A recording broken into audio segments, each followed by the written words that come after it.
Hello friends, आज नागपंचमी के दिन श्रावण महीना का तो सबसे विशिष्ट दिन है ये।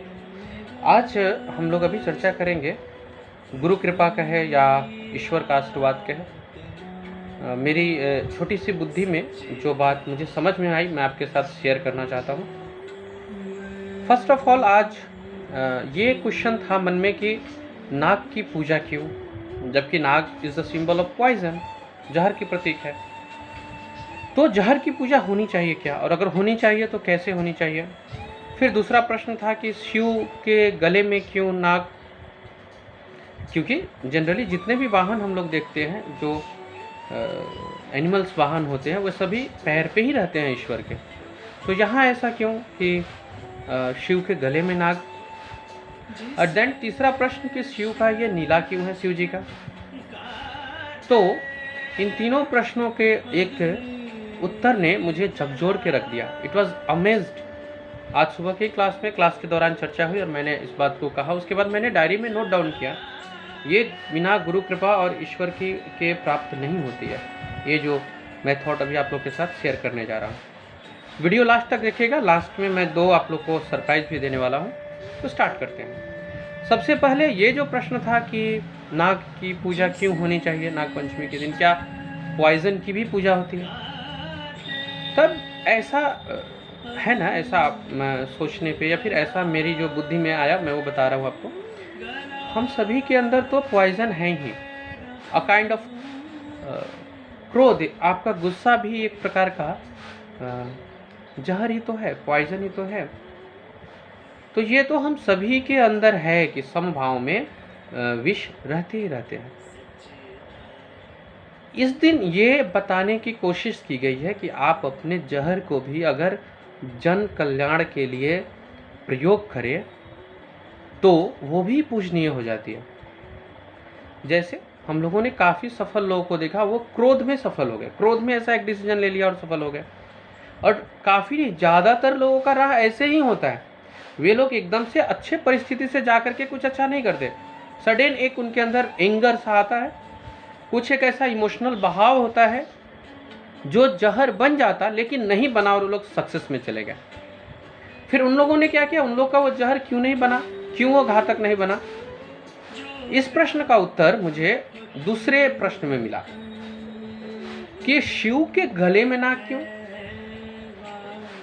क्योंकि संभवतः शिव जी ये बोलना चाह रहे हैं कि आपको, आप इससे जो मतलब समझ में आया इस इशारे से कि हमारी जो बुराई है वो गले तक रहनी चाहिए, गले में लपेटा भी और गले से अलग भी, मुझ में समाया भी और मुझसे अलग भी। और उसका स्थान गला ही है, इससे नीचे वो जा ही नहीं सकता। क्योंकि अगर वो जहर मेरे दिल में गया तो मुझे खत्म कर देगा, और अगर ये जहर मेरे होठ तक आ गए, गले के ऊपर आ गए, तो सामने सुनने वाले को खत्म कर देगा। हम लोग प्राय बोलते हैं ना वो जहर उगलती है, यही तो वो जहर है। Naag is a kind of symbol that represents poison, है ना। तो सर्प भी पॉइजन का ही एक रूप है। तो उस पॉइजन को भी अगर जग कल्याण के लिए किसी ने यहाँ कंट्रोल कर लिया, गले तक रहने दिया, ना इसके ऊपर जाने दिया ना नीचे जाने दिया, जन कल्याण के लिए हो गया वो नाग, और वो नाग पूजनीय हो गया। फिर अगला जो मेरा नेक्स्ट जो मन में थॉट जन्मा, उसका उत्तर शिव के नीलकंठ से मिला। उनका कंठ नीला क्यों, उन्होंने सारे विष को जो मिला उनको यहाँ रखा, ना इसको होठ तक आने दिया ना हार्ट तक जाने दिया। कितना बड़ा मैसेज है ये, एक अद्भुत मैसेज है ना। जहर से तो हम अलग हो ही नहीं सकते, और हम मनुष्य लोग तो बिल्कुल मतलब नहीं हो सकते हैं। एज ए स्टूडेंट मैं कह सकता हूँ कि कोई भी स्टूडेंट इस जहर से बाहर नहीं है ना। तो अभी अगर हम लोग इसको अपने कैरियर से जोड़े तो बहुत सारी जहर है, कुछ रिलेटिव्स की बातें, कुछ अपना डर, कुछ बहुत सारी चीज़ें, बहुत सारा जहर जनरेट है। लेकिन हम लोग ये करते हैं कि हम लोग उस जहर को यहाँ से यहाँ भेज देते हैं, इसमें हम खुद का विनाश कर लेते हैं। आई हैव लॉस्ट 1 ईयर, मैंने एक पूरा साल बर्बाद कर दिया कुछ लोगों के इस विष को यहाँ लाके।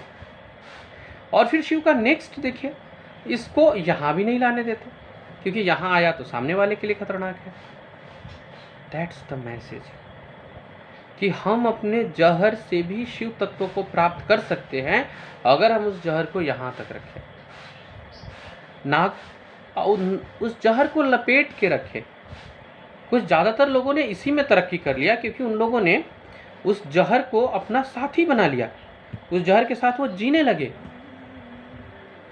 उसको गले लगाया। और फिर सांप का जो रहता है वो ऐसे रहता है, थोड़ा डिफरेंट अलग रहता है, गले भी लगा रहता है और अलग भी रहता है, काइंड ऑफ मैसेज। कभी किसी को किसी ने अपमानित किया, उसने उसका प्रतिकार यहाँ तक ला के रख लिया, उसको लगा के रखा कि यस मेरी इस कमी की वजह से मुझे प्रताड़ित किया गया। उसने उस जहर को ना यहाँ आया ना यहाँ आने दिया, यहाँ लपेट करके रखा and he got success. Means जो भी जहर रूपी चीज़ है हमारे तैयारी के दौरान भी या किसी और जीवन के क्षेत्र में, उसे अगर हम यहाँ तक रखें तो हम शिव तत्व को प्राप्त करते हैं और उस जहर की भी पूजा होती है। अमेजिंग थॉट, मेरे लिए तो सच में अमेजिंग थॉट था।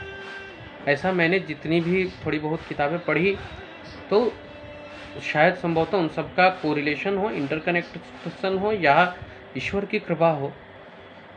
अमेजिंग लगा। मैंने इसे आज क्लास लेने के बाद डायरी में नोट किया कि यस ये है आज के नागपंचमी में मैसेज हम लोगों को, जो हम लोग नहीं समझ पाते। आज से मैंने भी ये संकल्प लिया है कि मैं इसे करने की पूरी 100% कोशिश करूँगा कि मेरा जहर यहाँ तक रहे, ना उसे यहाँ आने दूँ ना यहाँ। अगर आप इससे सहमत है तो लाइक कीजिएगा और कमेंट्स में मुझे बिल्कुल बताइएगा मेरा थॉट कैसा लगा आपको।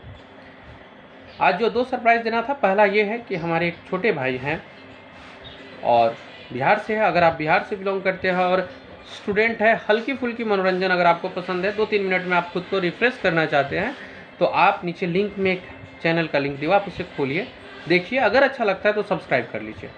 भोजपुरी भाषा में हल्की फुल्की मौज मस्ती के साथ है और इनसे उनको भी प्रोत्साहन मिलेगा। उनका जो अपना ड्रीम है वो उसी क्षेत्र से जुड़ा हुआ है, तो हमारे इससे उनको भी थोड़ा सा प्रोत्साहन मिलेगा, वो आगे बढ़ेंगे। फर्स्ट और सेकंड जो है, जो गिफ्ट है वो ये है कि हम लोग बहुत जल्द अपने इस चैनल पे मेडिटेशन का एक क्लास लेकर के आएंगे, क्योंकि आज इस थॉट के समय ही ये जनरेट हुआ कि शिव ऐसा क्यों बन पाए, क्योंकि वो बहुत ज़्यादा मेडिटेटिव है। हर लोगों के लिए संभव भी नहीं है कि हमेशा ही उस एंगर को, उस जहर को यहाँ तक रखें। ये उसी के लिए संभव है जो मेडिटेटिव हो। सो अगर आप मुझे कमेंट्स में बताएं, और अगेन वही शर्त है, अगर 50 कमेंट्स मिलते हैं ऐसे, तो मैं वहाँ से उस दिन से मेडिटेशन का रेगुलर 15-20 मिनट का एक सेशन स्टार्ट करूँगा। साथ ही साथ हम लोग ऐसे किसी और थॉट्स पे भी बात करेंगे। सो आज का मेरा वीडियो यही था, मेरा मैसेज यही था। Thank you very much. अगर अच्छा लगा हो तो बताएं और लोगों तक भी पहुँचाएँ, शेयर करें। Thank you.